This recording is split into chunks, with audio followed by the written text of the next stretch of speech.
So what is MD code? Hi, this is Dr. Sai from ZENSATION, and today I'll be telling you about a new MD code injections. So it is basically a chin and a lateral jawline filler, an injection which is used to shape the chin and tighten the surrounding skin area.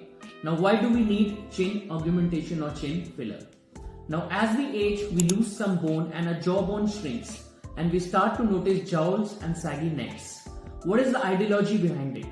Now there is a collapsing tent pole. If we put the pole back into the place, the tent will smoothen out.